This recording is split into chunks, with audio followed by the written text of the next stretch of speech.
बिस्मिल्लाहिर्रहमानिर्रहीम। अस्सलाम वालेकुम। आज 22 नंबर है और दिन है जुमे का। बात तो करेंगे कि जो नाम के शेर थे वो बकरी बन गए हैं और मियां नवाज शरीफ का जो खिताब था 18 सितंबर वाला, फ़िल वक्त वो उनका आखिरी खिताब है। आगे क्या वो करते हैं, इस वक्त बहस जारी है, मुशावरत जारी है, बातचीत उनके अपने अंदर जारी है। लेकिन इस टॉपिक पर जाने से पहले मैं जिक्र करना चाहूँगा, खालिद जमील साहब ब्यूरो चीफ़ हैं ABN न्यूज़ के और एक अपराइट सहाफ़ी हैं, ज़बरदस्त सहाफ़ी हैं, खूबसूरत इंसान हैं और जिसका भी उससे ताल्लुक़ है उसको पता है वो कितनी खूबसूरत शख्सियत के मालिक हैं और इंतहाई ईमानदार सहाफ़ी हैं। उनको FIA ने कल जिस तरह से उनके घर से उठाया है वो इंतहाई शर्मनाक है, काबिल मज़म्मत है।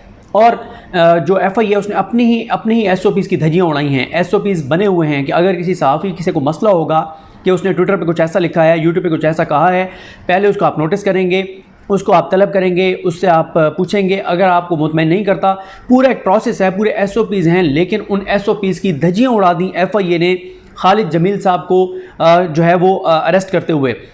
ये इसकी वजह क्या है, क्यों ऐसे अरेस्ट किया जाता है? देखें, आप ख़ुद देखें कि अभी हमारे बाद जो बच्चा था क्या हुआ उसके साथ। आप ख़ुद ज़रा इमेजिन करें ना, आप लोग जो घरों में बैठे हुए हैं या मैं अपने घर में बैठा हुआ हूँ, ज़रा इमेजिन करें कि आप अपने बच्चों के साथ बैठे हैं या आप अपने बेडरूम में सोए हुए हैं, आप अपनी फैमिली के साथ। और कई लोगों के साथ ऐसे हुआ है कि वो अपने बेडरूम में अपनी मिसेस के साथ, अपने बच्चों के साथ, अपनी फैमिलीज़ के साथ सोए हुए थे। अचानक लोगों ने घर में फलांगा आके उसको घसीटते हुए, मारते हुए ले गए। वजह क्या थी कि पूरा ख़ानदान उसका देखें, उसकी बीवी देखें, उसके बच्चे देखें, वो एक ट्रॉमा से गुजरे। ये बहुत ही ज़्यादा अफसोसनाक और शर्मनाक बात है, बड़े दुख की बात है, बड़े तकलीफ़ की बात है। और इससे भी बड़ी अफसोस की बात यह है कि हमारी अदालतें, सबसे बड़े पाकिस्तान में तबाही और बर्बादी की ज़िम्मेदार हमारी अदालतें हैं। आज जज साहब ने जो है वो उनका 2 रोज़ा जिस्मानी रिमांड दे दिया है। ज़रूरत ही नहीं है, क्या जिस्मानी रिमांड, ट्वीट्स अगर उनकी कोई हैं पड़ी हुई हैं, हर एक अकाउंटेबल है। मैं अगर कोई ट्वीट गलत करता हूँ मैं अकाउंटेबल हूँ, मुझे जवाब लेना चाहिए। गलत किया है बिल्कुल मुझे सज़ा मिलनी चाहिए, लेकिन कानून में एक प्रोसेस है, उसके मुताबिक आप चले।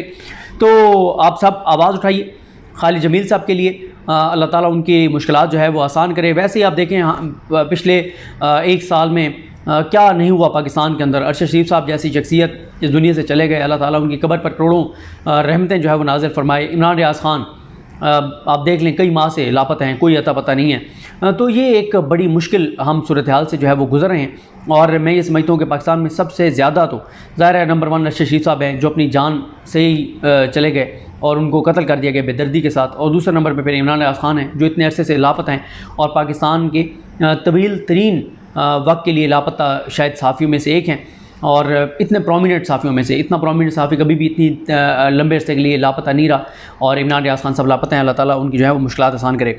अब आ जाएँ कि देखें, एक तो जंग अखबार ने जो साले जाफ़िर साहब की खबर शरीफ ख़ानदान के हक़ में होती है ना, वो बड़ी करके लगाते हैं। और जहाँ पे शरीफ ख़ानदान के ख़िलाफ़ कोई चीज़ जारी हो या परेशानी वाली हो, वो छोटी करके लगाते हैं। खैर, उन्होंने सिंगल कॉलम लगाई है छोटी करके, लेकिन ये खबर इसलिए पढ़ रहा हूँ कि मैं हमेशा अपने वीलॉग्स में इन लोगों के हवाले ज़्यादा देता हूँ जो शरीफ ख़ानदान के घर के बंदे हैं, जिनको शरीफ ख़ानदान बड़ा अपराइट सहाफ़ी मानता है, जिनको शरीफ ख़ानदान कहता है सहाफ़ी तो हैं ही ये, बाकी तो कोई सहाफ़ी नहीं है। और मियां नवाज शरीफ साहब का आपको क्राइटेरिया भी पता है कि उनका सहाफ़ी किसको वो मानते हैं, उनका क्राइटेरिया क्या है। तो साले जाफ़िर साहब की खबर है कि नवाज शरीफ की वापसी और अगले साल के अवाइल में आम इंतखाबात के इम्कानात धुंधला गए। नैब कवानीन जो गुज़िश्ता साल मंजूर की गई तरमीम को गलतम करार देते हैं के बारे में सुप्रीम कोर्ट के फैसले के बाद नैब की फ़ाली नवाज शरीफ की वतन वापसी के शेड्यूल पर नज़रसानी की क्या सराहियों के दरमियान शहबाज शरीफ का अचानक लंदन पहुंचना और इलेक्शन कमीशन ऑफ पाकिस्तान का आम इंतखाबात के हवाले से पोलिंग का कोई शेड्यूल दिए बगैर मुबहम ऐलान अगले साल के अवाइल में मुल्क में आम इंतखाबात के इम्कानात को धुंधला दिया है। अक्टूबर के पहले हफ्ते में प्रोसीजर एंड प्रैक्टिस का उन्होंने जिक्र किया, वो छोड़ दें सारी चीज़ें। रेलिवेंट सिर्फ ये था जो मैंने आपको बता दिया है। देखें, मियां नवाज शरीफ इंतहाई बुज़दिल हैं, ये नाम के शेर हैं, ये ढेर हो जाते हैं और ये बकरी बन जाते हैं, ये सिर्फ नाम के शेर हैं। अब एक तकरीर तो कर बैठे हैं मियां साहब 18 को। खुद एतमादी, मैंने वो पिछली वीडियो किया ना कि इंतहा से ज़्यादा खुद एतमादी ने इनका बेड़ा गर्क किया है। इन्हें लगता है मेरे अलावा ऑप्शन ही कोई नहीं एस्टेब्लिशमेंट के पास, मुझे वज़ीर आज़म बनाना है, मुझे कमिटमेंट दे दी गई है, मेरे लिए सब चीज़ें की जाएंगी। अब मियां साहब डर गए तकरीर करके और अब 18 के बाद से लेके आज 22 हो गई है, एक और बयान ऐसा नहीं आया मियां नवाज शरीफ का या मरीम नवाज़ का। वो तकरीर जो की गई वो आखिरी तकरीर है। फिल वक्त रुक गया सारा कुछ, कांपें टांग गई हैं, टेंशन है, बहुत परेशानी है। अब मामला क्योंकि ये भी है कि अगले 7 रोज़ के अंदर अंदर, क्योंकि 7 दिन का सुप्रीम कोर्ट ने टाइम दिया था, पिछले फ्राइडे को सुप्रीम कोर्ट ने टाइम दिया था 7 दिन का, आज 7 दिन मुकम्मल हो गए हैं। नैब अदालतों को रेफरेंसेस वापस भेज दिए गए हैं, रिकॉर्ड सारा भेज दिया गया है।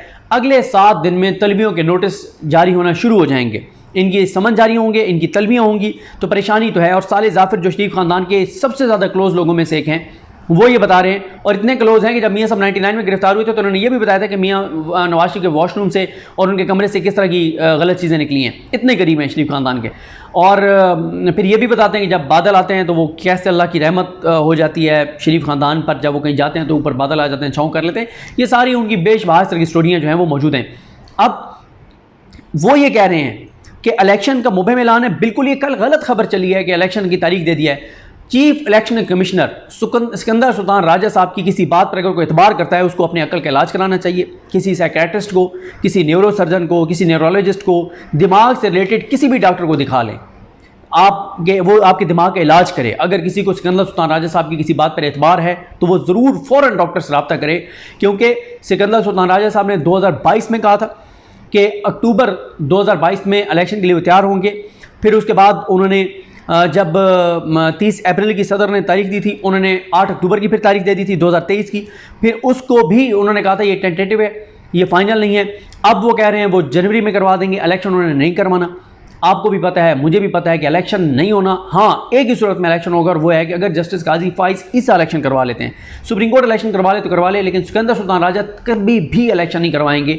और इसके लिए चाहे उन्हें वो, क्योंकि प्लान पहले भी बताया गया था, तैयार था कि अगर बंदियाल साहब अपनी बात पर डट जाते और अपनी अदालत के अहकामात पर अमल करवाने के हवाले से कमिटमेंट अपनी दिखा देते, कंटेम्प्ट के नोटिस जारी कर देते, फिर ये होता कि chief election commissioner Sikandar Sultan Raja resign कर जाते, इलेक्शन कमीशन मेंबरान रिज़ाइन कर जाते। और शरीफ ख़ानदान की अच्छी बात यह है कि जो फिर उनके लिए रिज़ाइन करता है उसको फिर वो उससे बड़े ओहदों पर लगाते हैं। और यहाँ तक बातें हुई थी उस वक्त, शायद फवाद चौधरी साहब ने कहा था कि सिकंदर सुल्तान राजा को आगे कि तुम्हें सदर पाकिस्तान हम बना देंगे।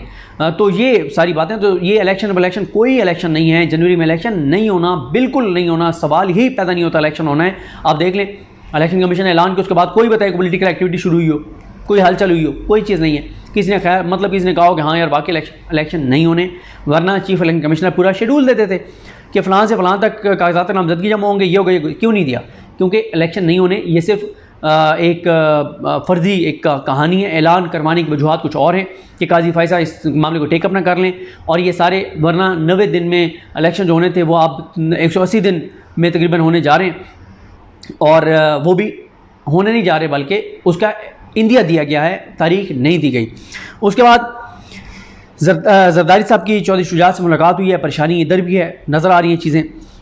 फिर इसी तरह से देखें, जो मैंने आपको बात की है ना, जावेद लतीफ़ साहब का मैं जिक्र करना चाहूँगा कि जावेद लतीफ़ साहब जो है ना, काशिफ अब्बासी साहब के प्रोग्राम में, उनको आप देखें कि वो जावेद लतीफ़ जो संभाले नहीं जाते किसी से। एक तो आप एक चीज़ नोट करें, मियाँ जावेद लतीफ़ हों, अता तारड़ हों, तलाल चौधरी हों, पीपल्स पार्टी के लोग हों, जो पीपल्स पार्टी के लोग खैर इस तरह नहीं करते, बाकी नून लीग वाले ज़्यादा ये बदतमीज़ी करते हैं। 3-4 लोग जिनके मैं नाम लिए, जो अपने साथ बैठे हुए बंदे को गालम गलोच के हद तक आ जाते हैं। लेकिन इनको अगर आपने बकरी बनते हुए कभी देखना हो ना, जिस प्रोग्राम में फैसल वाडा साहब साथ बैठे हो ना, उसमें ये बकरी बने हुए थे। मजाल है फैसल वाडा साहब को किसी बात का जवाब दें। वो सख्त से सख्त बातें कर रहे हैं, वो ये बातें कर रहे हैं कि चोर हैं, डाकू हैं, लुटेरे हैं, जो वापस आ रहा है, ये वो क्या है वो जो नहीं कह रहे मेन स्ट्रीम मीडिया पे बैठ के। लेकिन ऐसे सर झुका के तलाल चौधरी, ये अता तारड़, ये सारे ऐसे भीगी बिल्ली बन के बैठे होते हैं, ऐसे बकरी बन के बैठे होते हैं, एक बात का जवाब नहीं देते। क्यों? मियाँ नवाज शरीफ और मरीम नवाज ने सख्ती से कहा हुआ है कि फैसल वाडा को जवाब नहीं देना।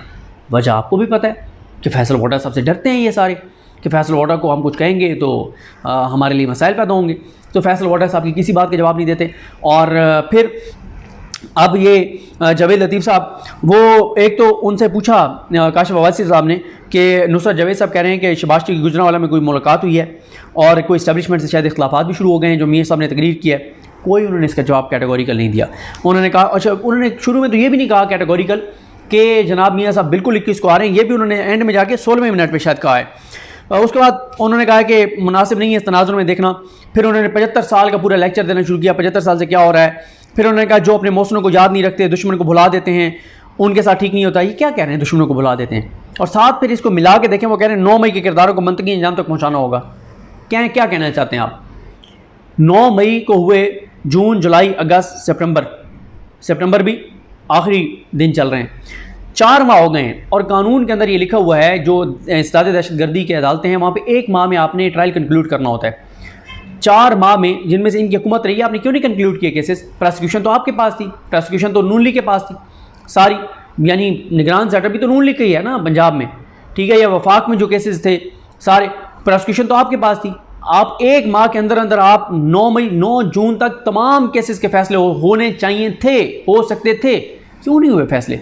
अब आप बैठ के कह रहे हैं मंतकी यहाँ तक पहुँचाएं और दुश्मनों को भूला नहीं जाता। मतलब क्या कहना चाह रहे हैं? क्या वो ये कहना चाह रहे हैं कि शायद इमरान खान के हवाले से चीज़ें कहीं और किसी और तरफ जाने लगी हैं, तो वो दबाव डाल रहे हैं कि नहीं नहीं इमरान खान को बाहर नहीं आना चाहिए, ताकि मियाँ साहब अगर आना भी चाहते हैं तो आराम से आ जाएं, क्योंकि इमरान खान अगर बाहर होगा फिर तो मियाँ साहब बिल्कुल नहीं आएंगे, सवाल ही पैदा नहीं होता मियाँ साहब आएँ। उसके बाद उनसे सवाल किया काशिफ अब्बासी साहब ने कि आप क्या दबाव है नून लीग पर कि जो एहतसाब का बयानी है ये बदला जाए? इसका भी उन्होंने कोई जवाब नहीं दिया। एक लंबा कोई और लेक्चर देने लगे। जनरल फैज़ और जनरल बाजवा साहब पर सवाल हुआ तो उस पर बड़ा इंटरेस्टिंग जवाब था उनका। उन्होंने कहा जी इंसाफ के तकाजे, इनके हवाले से इंसाफ के तकाजे पूरे होने चाहिए। फिर काशिफ अब्बासी साहब ने कहा, उन्होंने कहा क्या आप आर्टिकल 6 के मुकदमात बनाएंगे, क्या करेंगे इनके खिलाफ? जवाब दिया गया कि इदारों ने खुद एहतसाबी शुरू कर दी है, इन किरदारों को कटहरे में खड़ा करना चाहिए वरना कौम इस इंसाफ पर एतमाद नहीं करेगी। उन्होंने कहा भाई आप ऐलान कर रहे हैं, आप बताएंगे आप क्या करेंगे?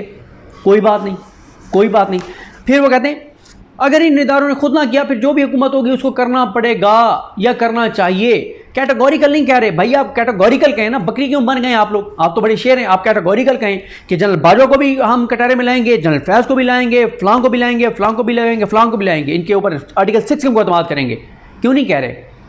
मतलब आप कहें ना इतनी औकात आप लोगों की है नहीं, जुर्रत आपकी है नहीं, तपड़ आप में है नहीं, इतनी आपके जो है ना वो पाँव बर्दाश्त नहीं करते इतना वज़न, और आप जो है बातें बड़ी बड़ी करते हैं। अब आप भीगी बिल्ली बने हुए हैं, अब आपकी काम पे टांग रही हैं, अब आप भाग रहे हैं अपने बयानात से।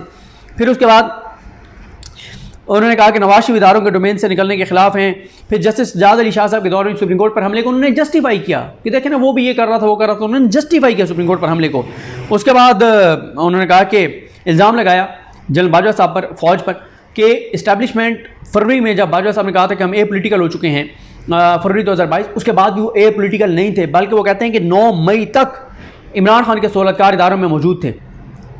कौन 9 मई तक कौन मौजूद था? नाम लें ना, कोई एक नाम तो लें। फैज़ साहब तो बहुत पहले रिटायर हो गए थे, जनरल फैज़ तो नवंबर 2022 में रिटायर हो गए थे। आप कैसे कह रहे हैं कि जो है वो 9 मई तक अंदर किरदार मौजूद थे? कौन किरदार थे? आप नाम लें, नाम आप उनके भी नहीं ले रहे। फिर वो कहते हैं कि फिर 16वें मिनट पर आकर उन्होंने कहा कि नवाज शरीफ की अक्टूबर को आएंगे, कोई जदोबदल नहीं होगा। शहबाज शरीफ के हवाले से उन्होंने कहा कि दोस्त ममालिक से कुछ मुलाकातें हैं, वहाँ से कुछ आई शख्सियात से, इसलिए शहबाज शरीफ को वापस बुलाया गया। काशिफ अब्बासी साहब ने दुरुस्त सवाल किया कि इट्स मीन के इंटरनेशनल इस्टेब्लिशमेंट से कोई मामला हो रहे हैं, क्योंकि इसमें एक बहुत, इसको मिला के देखें काशिफ अब्बासी साहब के सवाल को और नुसरत जावेद साहब की इस बात को कि नुसरत जावेद साहब ने कहा है कि नवाज शरीफ को एक दोस्त मुल्क ने कहा है कि आप ख्याल से पाकिस्तान जाइएगा, आपके साथ कुछ भी हो सकता है। और यहाँ तक बातें हो रही हैं कि अगर चलें, वो मैं नहीं कहता वो फिर गलत हो जाएगा, बस आप ख़ुद इस पे देख लें कि इस बात का क्या मतलब है जो नुसरत जावेद साहब कर रहे हैं कि एक दोस्त मुल्क ने कहा है नवाज शरीफ को कि आप एहतियात से पाकिस्तान जाइएगा, आपकी ज़िंदगी को ख़तरात हो सकते हैं। और उसके बाद उन्होंने इन्होंने जावेद लतीफ़ साहब ने कहा कि शहबाज शरीफ को नवाज शरीफ ने खुद बुलाया है, मरीम नवाज़ का ऑलरेडी शेड्यूल था दौरा। और ये उन सहाफ़ियों के मुँह पर तमाचा है जो कह रहे थे कि शहबाज शरीफ खुद गए हैं, नवाज शरीफ ने नहीं बुलाया। वो जो नवाज शरीफ के करीबी जो सहाफ़ी हैं वो ये कह रहे हैं, अब जावेद लतीफ़ कह रहे हैं कि शहबाज शरीफ को खुद नवाज शरीफ ने बुलाया है। और साथ ही काशिफ अब्बासी साहब ने उनको यही कहा कि आप जो बातें कर रहे हैं कि जी वो रोड के ऊपर हम रोशनी लगाना चाहते, ट्रैफिक ब्लॉक नहीं करना चाहते, कोई बात करने वाली करें कि क्यों आपने नवाज शरीफ का इस्तकबाल कैंसिल करके सिर्फ जलसा रखा है। तो फिर उन्होंने जावेद चौधरी साहब का वो क्लिप चलाया जिसमें उन्होंने कहा कि नून लीग के अंदर से लोगों ने कहा कि कोई बंदे शंदे नहीं निकलेंगे। वही बात जो मैं आपको बता रहा हूँ कि एक जगह पे बंदों को बुलाएं, पैसे दें, दिहाड़ी पे उनको बुलाएं, 8 घंटे की दिहाड़ी के पैसे दें, डरबे में बंद करें और एक उसमें मीनार पाकिस्तान के सलाखों के अंदर उनको डालें और ताकि वो वहाँ पे जमा रहें। वरना अगर आप एयरपोर्ट पे लोगों को लेके जाएंगे, कोई इधर निकल जाएगा, कोई उधर निकल जाएगा, पैसे वसूल करके सब निकल जाएंगे या नान और बिरयानी खा के। तो इसी तरह से जो है वो आप एक और चीज़ देख लें, मियाँ जावेद लतीफ़ साहब ने का एक और बयान लगा हुआ है जंग अखबार में, नवाज शरीफ की डिक्शनरी में बदला लेना शामिल नहीं। पहले बड़ी बड़ी भड़कें, नहीं छोड़ूंगा, मट्टी पाँव पॉलिसी नहीं चलेगी, ये कर दूंगा, वो कर दूंगा, ऐसी की तैसी, आगे मुल्क नहीं बढ़ सकता, पहले ये होगा फिर ये होगा। अब कहते हैं नवाज शरीफ की डिक्शनरी में बदला लेना है ही नहीं। उसके बाद जो है वो देखें, ये एक और ख़बर आई है कि नैब का हसास इदारों के अफसरान की खिदमात लेने का फ़ैसला। ये भी एक इनके लिए परेशानी की बायस है कि अगर इंटेलिजेंस एजेंसीज़ के इंपॉर्टेंट लोगों को लिया जाता है, जो वहाँ पे भी हाजिर सर्विस एंड रेपुटेशन में लिया जाता है, तो फिर आप खुद अंदाज़ा लगाएं ना, पहले पनामा में भी MI और ISI की वजह से चीज़ें निकली थी, वरना तो कभी भी नहीं निकलनी थी। तो ये सारा मामला है। और इसी तरह से जहांगीर मिन्हाज साहब की भी खबर लगी हुई है रोज़नामा 92 में। नैब कवानीन को कलअदम होने से नवाज शरीफ की नैब कवानीन कलअदम होने से नवाज शरीफ वतन वापसी में मुश्किलात। लीगी कायद ने लीगल टीम के साथ नैब केसेस से छुटकारा पाने के लिए मुशावरत शुरू कर दी। शहबाज शरीफ इस्टेब्लिशमेंट का अहम पैगाम लेकर लंदन रवाना। नवाज शरीफ की वापसी मौखर हो सकती है ज़राए। तो ये हालात हैं, लेकिन बहरहाल कोशिश ये पूरी कर रहे हैं, जैसे मैं आपको मुसलसल बता रहा हूँ कि हाउसिंग सोसाइटियों वालों को लगाए हुए उनको पैसे शैसे उनसे लिए जा रहे हैं, उनकी इन्वेस्टमेंट करवाई जा रही है नवाज शरीफ की वापसी के मामले में। और आप अंदाज़ा लगाएं कि हमने पाकिस्तान से मुसलसल गंदम आ रही है, इंपोर्ट हो रही है, पाकिस्तान में गंदम आ रही है, इंपोर्ट हो रही है मुख्तलिफ मुल्कों से। वो मुल्क जो दुनिया का 7वां मुल्क है गंदम पैदा करने वाला, वहाँ पर इतनी किल्लत हो गई है गंदम की कि हम गंदम इंपोर्ट कर रहे हैं, अरबों डॉलर की गंदम इंपोर्ट कर रहे हैं हम। और साथ ही हम जो है वो ये अरबों डॉलर की हम ग़ज़ाई अजनास ओवरऑल इंपोर्ट कर रहे हैं, जिसमें गंदम भी शामिल है। तो हम अपने किसानों को रुपए में पैसे देने की बजाय, अपने किसान को फैसिलिटेट करने की बजाय, अपनी ज़राई ज़मीनों को बचाने की बजाय, अपनी ज़राई ज़मीनों को हाउस सोसाइटीज़ की नज़र होने से बचाने की बजाय हम अरबों डॉलर के ग़ज़ाई अजनास बाहर से इंपोर्ट कर रहे हैं। हमने अपने किसान को पैसे नहीं देने, अपने किसान के सामने गन्ना भी सस्ता ख़रीदना है, गन्नों भी सस्ती ख़रीदनी है, फिर वो चीज़ें स्मगल करनी है और माफियाज़ को फ़ायदा देना है, और फिर हमने साथ क्या करना है, फिर हमने इंपोर्ट करके इसी अवाम के टैक्स का पैसा जो है वो खर्च करना है। यार अपने किसान को खुशहाल कर लो, अपने किसान को पैसा दे दो, अपने किसान को फैसिलिटेट कर दो। ये 10 अरब डॉलर बच सकता है ग़ज़ाई अजनास वाला, और आपका किसान भी खुशहाल होगा, मुल्क भी खुशहाल होगा। और खुदारा खुदारा खुदारा हाउसिंग सोसाइटी से मुल्क को बचाएँ। ये मुल्क की ज़राई ज़मीनें बर्बाद हो जाएंगी और पाकिस्तान बहुत बड़े ग़ज़ाई किल्लत का शिकार हो जाएगा, बहुत बड़ा ग़ज़ाई बहरान आ जाएगा, और फिर पाकिस्तान में बहुत हालात कशीदा हो जाएंगे खुदा न खास्ता अगर ग़ज़ाई किल्लत का हम शिकार हुए। और हम होंगे ग़ज़ाई किल्लत का शिकार जितनी तेज़ी से हाउसिंग सोसाइटीज़ ठोकी जा रही हैं इस ज़मीन के सीने में। मुझे अपनी दुआ में याद रखें। अल्लाह हम सब का हामी नासरो। अल्लाह हाफ़िज़।